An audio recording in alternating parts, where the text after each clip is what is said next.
പക്ഷേ ഈ മധുവിന് ഇതൊന്നും മനസ്സിലായിട്ടില്ല. മധു കുറേ കൊല്ലം സെക്രട്ടറി ആയിട്ടുണ്ടെന്നുള്ള സത്യം തന്നെയാണ്. അതാ കടകംപള്ളി സുരേന്ദ്രൻ പറഞ്ഞു, ഇവനെല്ലാം സെക്രട്ടറി ആക്കിയതാണ് ഞങ്ങൾക്ക് പറ്റിയ ഏറ്റവും വലിയ അബദ്ധം. ശരിയാണ്, ഇവനെയൊക്കെ സെക്രട്ടറി ആക്കി നടത്തിക്കൊണ്ടുപോയതാണ് നമുക്ക് പറ്റിയ ഏറ്റവും വലിയ അബദ്ധം. അത് കടകംപള്ളി പറഞ്ഞത് വളരെ കറക്റ്റാണ്. നമുക്കെല്ലാം പറ്റിയ അബദ്ധമാണ്. ഈ പാർട്ടിക്ക് രാഷ്ട്രീയ ഉള്ളടക്കം വേണം, സംഘടനാപരമായ ശേഷി വേണം, കരുത്ത് വേണം. അതിനുവേണ്ടി നല്ല രീതിയിൽ ഉൾപാർട്ടി കരുത്ത് നേടുന്നതിന് വേണ്ടി പ്രവർത്തനം നമുക്ക് സംഘടിപ്പിക്കേണ്ടതുണ്ട്. തെറ്റായ ഒന്നിനെയും വെച്ചേക്കില്ല. മധുവല്ല, അതിൻ്റെ അപ്പുറത്ത് ആര് വന്നാലും തെറ്റായ ഒരു നിലപാടിനെയും നമ്മൾ കൂട്ടുനിൽക്കില്ല. അത് തന്നെയാണ് മധുവിൻ്റെ കാര്യത്തിൽ നമുക്ക് ചെയ്യേണ്ടത്. അദ്ദേഹത്തിൻ്റെ മറ്റു കാര്യങ്ങളൊന്നും ഞാനിപ്പോൾ വിശദീകരിക്കുന്നില്ല, എല്ലാ കാര്യവും ഞാൻ മനസ്സിലാക്കിയിട്ടുണ്ട്. ഏതായാലും പോയി കിട്ടിയത് കമ്മ്യൂണിസ്റ്റ് പാർട്ടിയുടെ വളർച്ചയ്ക്ക് അടിസ്ഥാനപരമായിട്ട് ഊർജം നൽകുന്ന ഒന്നാണ് എന്ന കാര്യം ഞാൻ ഉറപ്പിച്ച് പറയാം. മാധ്യമങ്ങൾക്ക് എഴുതാം. നിങ്ങളുടെ തൊട്ടടുത്ത സമ്മേളനത്തിൽ നിന്നാണല്ലോ മധു ഇറങ്ങിപ്പോയത്, അല്ലേ? എന്ത് മധുവാ? മുല്ലശ്ശേരി മധു ഇറങ്ങിപ്പോയി. എന്താ കാരണം? അവിടെ ഏരിയ സമ്മേളനം നടന്നപ്പോൾ ഏരിയ സമ്മേളനത്തിൽ അതിനിശ്ചിതമായ വിമർശനം വന്നു ഈ ചങ്ങായിനെ പറ്റി. എന്നിട്ട് അദ്ദേഹം പറയുന്നത്, ഒരൊറ്റ ആളും എന്നെ വിമർശിച്ചില്ല, കണ്ടില്ല നിങ്ങൾ? എന്നെ ഒരാളും വിമർശിച്ചിട്ടില്ല എന്നാണ് അദ്ദേഹം പറഞ്ഞത്. അപ്പോൾ ഉറപ്പായി എനിക്ക് വേറെ ഒരാളോടും ചോദിക്കേണ്ട കാര്യമില്ല, പൂർണ്ണ വിമർശനമായിരുന്നു. എല്ലാവരും വിമർശിച്ചു എന്നുള്ള സത്യമല്ലേ? ഞാൻ ആരോടും ചോദിക്കാൻ പോകില്ല, ജോയിയോടോ കടകംപള്ളിയോടോ ഓരോടും ഞാൻ ചോദിക്കാൻ പോകില്ല. അപ്പോൾ തന്നെ എനിക്ക് മനസ്സിലായി, വരികൾക്കിടയിൽ വായിക്കണം, എൻ്റെ അപ്പുറത്ത് കാണുമ്പോൾ പോകണം. അപ്പോൾ എനിക്ക് മനസ്സിലായി ഇയാളെ പറ്റിയായിരുന്നു മുഴുവൻ വിമർശനം കഴിഞ്ഞ് ഏരിയ കമ്മിറ്റി തെരഞ്ഞെടുപ്പിൻ്റെ ഭാഗമായിട്ട് എല്ലാം ജനാധിപത്യപരമാണല്ലോ കേരളത്തിൽ. നമ്മുടെ എല്ലാ സമ്മേളനങ്ങളും അങ്ങനെയാണല്ലോ. ഇവിടെ നിന്ന് ഇപ്പോൾ 16 ആളെ എലക്ട് ചെയ്തിട്ടുണ്ട്. എങ്ങനെയാ? സമ്മേളനമാണ് എലക്ട് ചെയ്യുക ജില്ലാ സമ്മേളനത്തിലേക്ക്, ഏരിയ സമ്മേളനത്തിൽ നിന്ന്. ഏരിയ കമ്മിറ്റി അവിടെ തെരഞ്ഞെടുത്തിട്ടുണ്ട്, ബാബുവിനെ സെക്രട്ടറി ആക്കിയിട്ടുണ്ട്. അവിടെ 21 കമ്മിറ്റി, ആ 21 കമ്മിറ്റി തിരഞ്ഞെടുത്ത് ആ കമ്മിറ്റിയാണ് പിന്നീട് ചേർന്നിട്ട് 21 ആൾ ചേർന്നിട്ട് ആരാവണം സെക്രട്ടറി തീരുമാനിക്കും, സെക്രട്ടറിയെ തീരുമാനിക്കും. അവിടെ കമ്മിറ്റി തിരഞ്ഞെടുത്തു ഇല്ലേ? അങ്ങനെ അവരും കമ്മിറ്റി എടുത്തപ്പോൾ ആ കമ്മിറ്റിയിൽ 2 ആളെ പേര് വന്നു. സ്വാഭാവികം, ചിലപ്പോൾ 3 ആളെ പേര് വരും. നിങ്ങൾ മനസ്സിലായിക്കോ, ഞങ്ങളുടെ പാർട്ടിക്കകത്ത് 2 ആളെ പേര് വന്നു അല്ലെങ്കിൽ 3 ആളെ പേര് വന്നു, ഒരേപോലെ വോട്ട് കിട്ടിയെന്ന് വെച്ചു കേട്ടോ. 2 ആളല്ല, ഞാൻ 3 ആളെയാ പറഞ്ഞു. 3 ആളെ പേര് പറയാൻ 2 ആൾ വേണം. ഒരാൾ പറയാനും വേണം, ഒരാൾ പിന്താങ്ങുകയും വേണം. അങ്ങനെ ഒരാൾ പറഞ്ഞു, മറ്റൊരാൾ പിന്താങ്ങി, വേറൊരാളെ പറഞ്ഞു പിന്താങ്ങി, വേറൊരാളെ പറഞ്ഞു പിന്താങ്ങി. അപ്പോൾ എത്രയാളായി? സ്ഥാനാർത്ഥികൾ എത്രയായി? സാധുവായ സ്ഥാനാർത്ഥിയുടെ എണ്ണം 3. കൃത്യമായിട്ടുള്ള വോട്ട് 21. 3 ആൾക്കും ഒരേപോലെ വോട്ട് കിട്ടിയെന്നോ? എത്രയായി? 3 ആൾക്കും വോട്ട് 7. എങ്ങനെയാ പിന്നെ സെലക്ട് എടുക്കുക? പറഞ്ഞാട്ടെ, ഞാൻ പറഞ്ഞ കേട്ടോ, നിങ്ങൾ പറയുന്നില്ല. നിങ്ങൾ പറ, എന്താ ചെയ്യുക? ഇങ്ങനെ ഒരു അവസ്ഥ, ഒരു അന്തരാള ഘട്ടം വന്നിരിക്കുകയാണ്. 3 സ്ഥാനാർത്ഥി മത്സരിച്ചു ഏരിയ സെക്രട്ടറി ആവാൻ. മത്സരിച്ചപ്പോൾ 3 ആൾക്കും ഒരേ വോട്ട് കിട്ടിയിരിക്കുന്നു. 7, 7, 7, 21. എങ്ങനെയാണ് നമ്മൾ സെക്രട്ടറിയെ തിരഞ്ഞെടുക്കുക?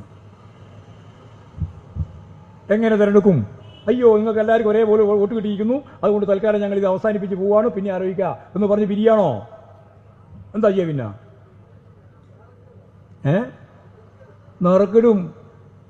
ഈ 3 നറുക്കിടും. എന്നിട്ട് ആർക്കാണോ നറുക്ക് വീണത് അയാളായിരിക്കും സെക്രട്ടറി. തോറ്റാൾ തന്നെ, ജയിച്ചാൾ തന്നെ. ഇതാ കമ്മ്യൂണിസ്റ്റ് പാർട്ടി. പക്ഷേ ഈ മധുവിന് ഇതൊന്നും മനസ്സിലായിട്ടില്ല. മധു കുറേ കൊല്ലം സെക്രട്ടറി ആയിട്ടുണ്ടെന്നുള്ള സത്യം തന്നെയാണ്. അതാ കടകംപള്ളി സുരേന്ദ്രൻ പറഞ്ഞു, ഇവനെല്ലാം സെക്രട്ടറി ആക്കിയതാണ് ഞങ്ങൾക്ക് പറ്റിയ ഏറ്റവും വലിയ അബദ്ധം. ശരിയാണ്, ഇവനെയൊക്കെ സെക്രട്ടറി ആക്കി നടത്തിക്കൊണ്ടുപോയതാണ് നമുക്ക് പറ്റിയ ഏറ്റവും വലിയ അബദ്ധം. അത് കടകംപള്ളി പറഞ്ഞത് വളരെ കറക്റ്റാണ്. നമുക്കെല്ലാം പറ്റിയ അബദ്ധമാണ്. ഈ പാർട്ടിക്ക് രാഷ്ട്രീയ ഉള്ളടക്കം വേണം, സംഘടനാപരമായ ശേഷി വേണം, കരുത്ത് വേണം. അതിനുവേണ്ടി നല്ല രീതിയിൽ ഉൾപാർട്ടി കരുത്ത് നേടുന്നതിന് വേണ്ടി പ്രവർത്തനം നമുക്ക് സംഘടിപ്പിക്കേണ്ടതുണ്ട്. തെറ്റായ ഒന്നിനെയും വെച്ചേക്കില്ല. മധുവല്ല, അതിൻ്റെ അപ്പുറത്ത് ആര് വന്നാലും തെറ്റായ ഒരു നിലപാടിനെയും നമ്മൾ കൂട്ടുനിൽക്കില്ല. ഇപ്പോൾ ഒരു ബിപിൻ സി ബാബു ഉണ്ട്. ആ നാട്ടുകാരൻ തന്നെയാണ്. ഞാൻ ആ കമ്മിറ്റി പങ്കെടുത്തതാണ്.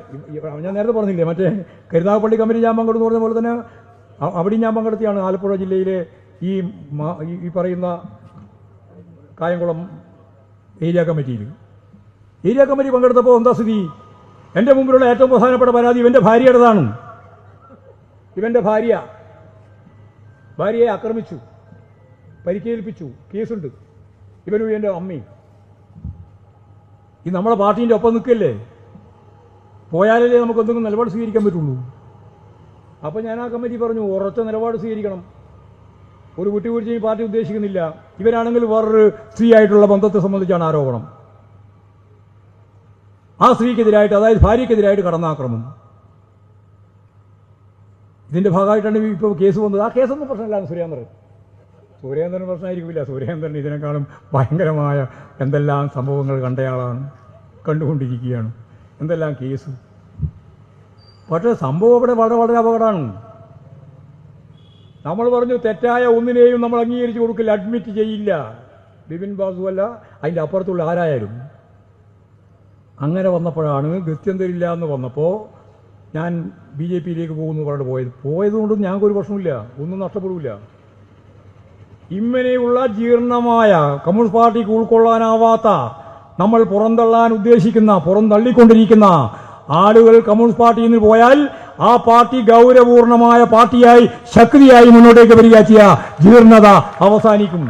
നല്ല ആരോഗ്യം വരും പാർട്ടിക്ക്, പാർട്ടി ആരോഗ്യപരമാവും. ഇങ്ങനെയുള്ള തെറ്റായ ജീർണമായ എല്ലാറ്റിനെയും നമുക്ക് കൃത്യമായിട്ട് കൈകാര്യം ചെയ്യണം. അത് തന്നെയാണ് മധുവിൻ്റെ കാര്യത്തിൽ നമുക്ക് ചെയ്യേണ്ടത്. അദ്ദേഹത്തിൻ്റെ മറ്റു കാര്യങ്ങളൊന്നും ഞാനിപ്പോൾ വിശദീകരിക്കുന്നില്ല, എല്ലാ കാര്യവും ഞാൻ മനസ്സിലാക്കിയിട്ടുണ്ട്. ഏതായാലും പോയി കിട്ടിയത് കമ്മ്യൂണിസ്റ്റ് പാർട്ടിയുടെ വളർച്ചയ്ക്ക് അടിസ്ഥാനപരമായിട്ട് ഊർജം നൽകുന്ന ഒന്നാണ് എന്ന കാര്യം ഞാൻ ഉറപ്പിച്ച് പറയാം. മാധ്യമങ്ങൾക്ക് എഴുതാം. ഇതൊക്കെ അവർക്ക് വേണ്ടത്, അതുകൊണ്ട് ഞാൻ ഇതെല്ലാം പറയുന്നത്. എഴുതിക്കോങ്ങളും ഊർജം പാർട്ടിക്ക് അനുകൂലമായിട്ട് മാറും.